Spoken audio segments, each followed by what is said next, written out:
Assalamualaikum warahmatullahi wabarakatuh. Nama saya Jenny Budiarti dengan NPM 224111163 dari kelas manajemen 22C. Di sini saya akan menjelaskan tentang komunikasi.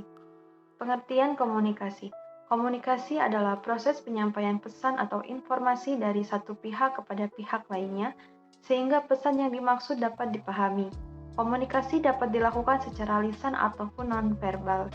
Menurut para ahli, komunikasi juga dapat diartikan sebagai proses yang memungkinkan seseorang untuk menyampaikan rangsangan atau lambang-lambang verbal untuk mengubah perilaku orang lain.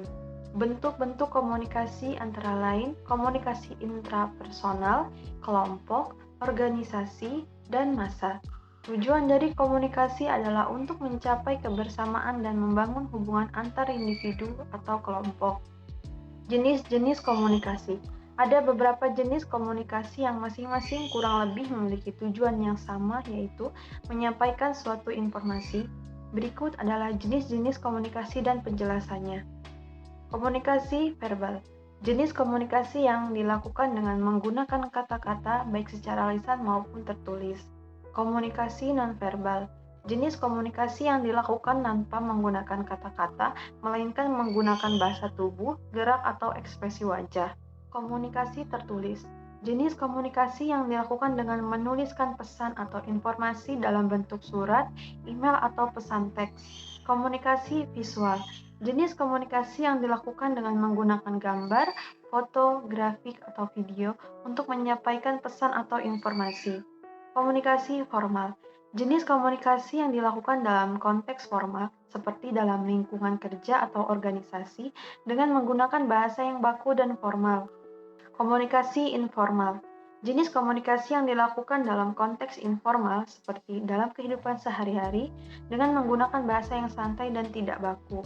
Komunikasi nonformal. Jenis komunikasi yang dilakukan dalam konteks yang tidak resmi, seperti dalam kegiatan sosial atau kegiatan yang bersifat non-akademis. Komunikasi langsung. Jenis komunikasi yang dilakukan secara langsung, seperti dalam percakapan tatap muka atau telepon. Komunikasi tidak langsung. Jenis komunikasi yang dilakukan melalui media seperti surat atau email. Komunikasi massa. Jenis komunikasi yang dilakukan dengan menyampaikan pesan atau informasi kepada khalayak yang lebih luas seperti melalui media massa atau iklan. Tujuan komunikasi. Setelah mengetahui apa itu pengertian komunikasi, berikutnya kita perlu tahu tujuan komunikasi.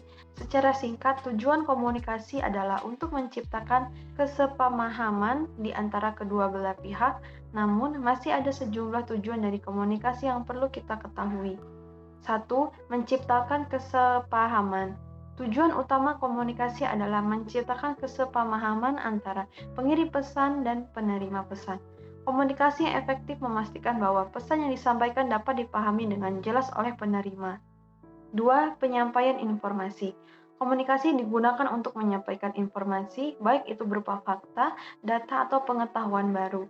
Tujuan ini membantu dalam memperluas wawasan dan pengetahuan kita. 3. Memengaruhi sikap dan perilaku. Komunikasi juga bertujuan untuk mempengaruhi sikap, pendapat, dan perilaku orang lain. Melalui komunikasi persuasif, kita dapat mempengaruhi orang lain untuk mengubah pandangan atau tindakan mereka. 4. Membangun hubungan. Komunikasi berperan penting dalam membangun hubungan antar individu atau kelompok. Tujuan ini mencakup mempererat ikatan sosial, membangun kepercayaan, dan meningkatkan kolaborasi. 5. Memecahkan masalah. Komunikasi dapat digunakan sebagai alat untuk memecahkan masalah dan mengatasi konflik.